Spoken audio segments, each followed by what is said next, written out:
Arestadong 5 katao sa ikinasang entrapment operation ng National Bureau of Investigation. Kaugnay ng umano'y 300 milyong pisong extortion scheme laban kay dating House Speaker Martin Romualdez. Matapos umano silang magbanta na maglalabas ng sensitibong video kung hindi mababayaran.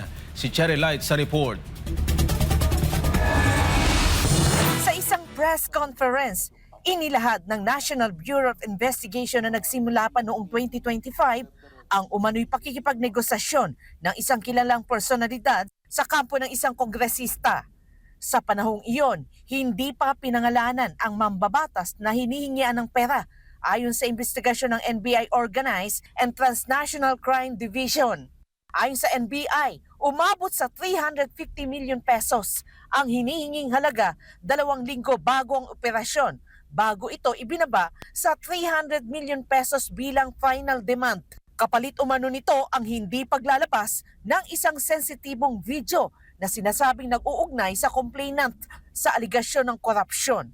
May ipinadala ring bahagi ng video upang patunayan ang banta. May itinakda ring deadline ang mga suspek na ilabas ang video noong Mayo 5 kung hindi mababayaran ang hinihinging halaga. Bali yung sa 300 million na nag-demand sila ng 4 tranches. So yung 4 tranches is consisting of 75 million per tranche. Tapos yung threat naman is meron deadline eh. So kung hindi masettle yun, May 5 mag-release sila ng first part 1 ng video. Dahil dito, naglatag ng entrapment operation ng mga otoridad. Bandang alas 5:30 ng hapon ng Mayo 5, nakipagkita si Franco Mabanta, founder at chairman ng Peanut Gallery Media Network o PGMN, sa mga undercover agent na nagpakilalang kinatawan ng complainant sa isang hotel sa Makati.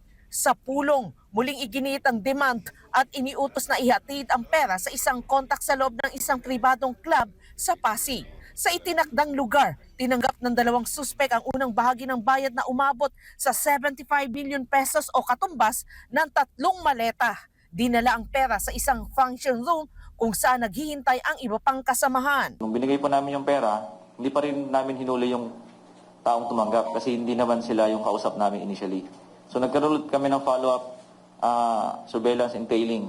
So sinundan ho namin until sa time na ma-identify namin yung exact unit kung saan dinala yung pera. And to our surprise, nandun din po yung subject, si Mr. Franco, na siyang kausap namin. Ilang sandali pa kumilos sa mga operatiba at isinagawa ang pag-aresto. Na-aresto sa operasyon sina Mabanta, Erickson James Pacaba, John Alexander Vasquez Gomez, Jardine Christian Serrano at Franco Jose Gallardo. Na-recover mula sa mga suspek ang entrapment money at mga mobile phone na pinaniniwala ang ginamit sa koordinasyon ng transaksyon. Sa ngayon nasa kustodiya ng NBI ang mga suspek at naharap sa kasong robbery o extortion. Isinasa ilalim din sa pagsusuri ang posibleng paglabag sa Cybercrime Prevention Act of 2012 dahil sa paggamit umano ng online platforms sa pananakot at transaksyon.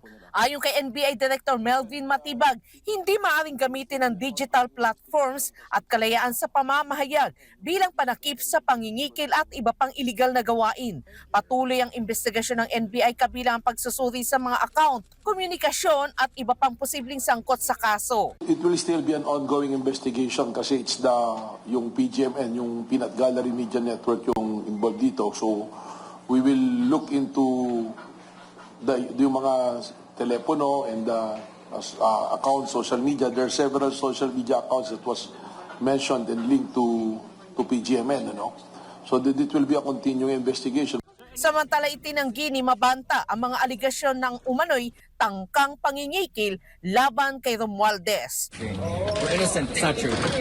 Para sa Diyos at sa Pilipinas kong mahal, Cherry Light, SMNA News.